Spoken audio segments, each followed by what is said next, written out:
Hello, this is Mark Boney. Today's date is 27 February 2024. The class is FTT 101, Firearm Mechanics.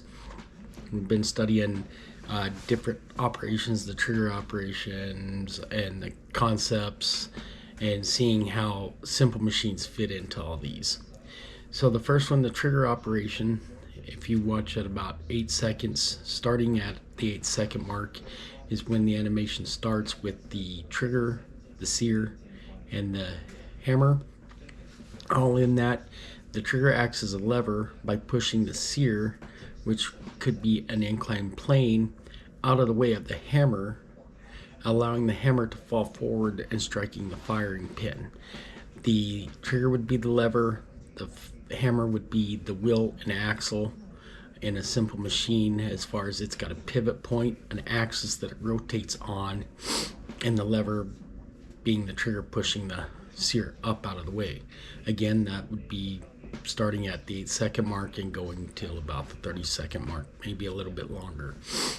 The short recoil locking segment I found starting at about 5 seconds and lasting almost the whole video up to at least 47-second mark.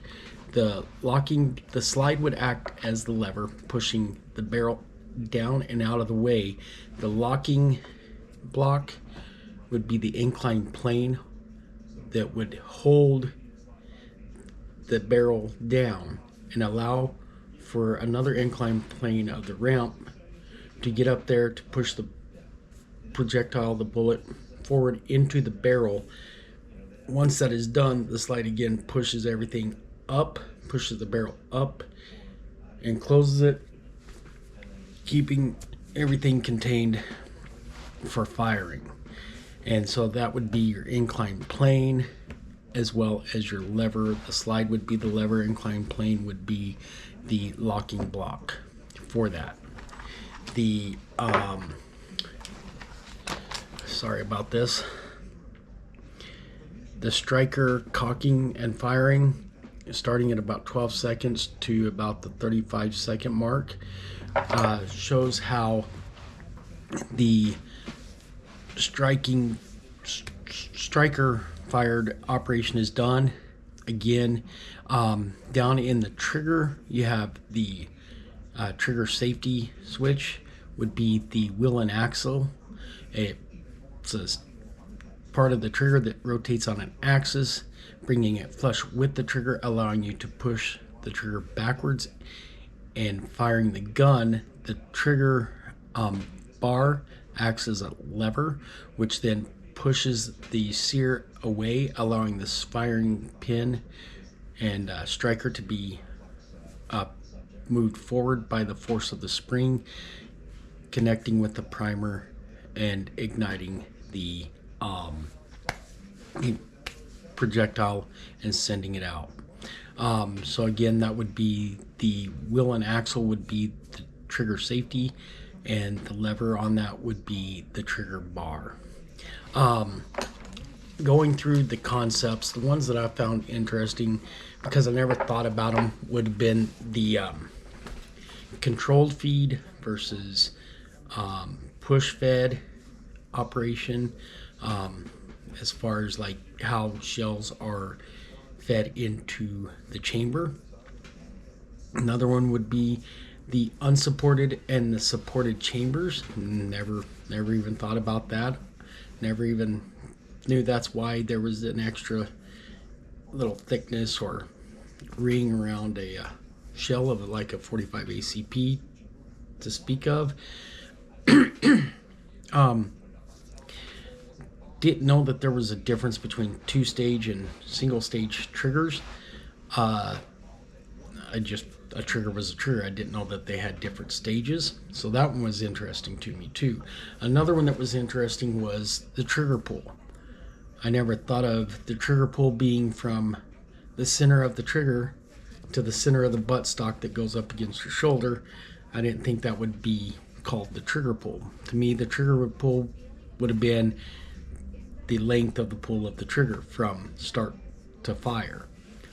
So that was interesting to me. Now, I do like the 1911, so that's the gun that I've got that I'm going to be using for this video.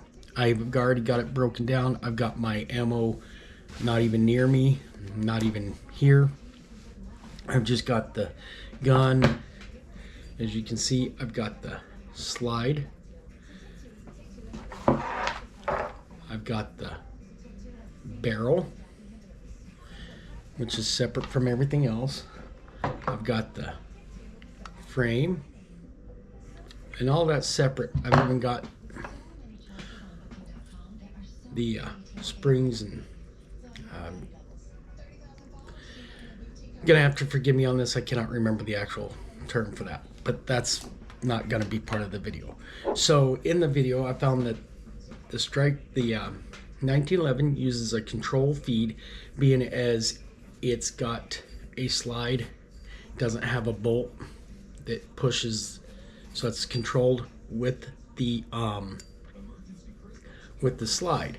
Now, it also encompasses an unsupported chamber, and the fact that the feed route from the magazine, or feed route from the frame, matches up with the bottom, and there's no barrel, there's no chamber at the bottom here where it connects, so there's exposed metal, which makes it a unsupported chamber.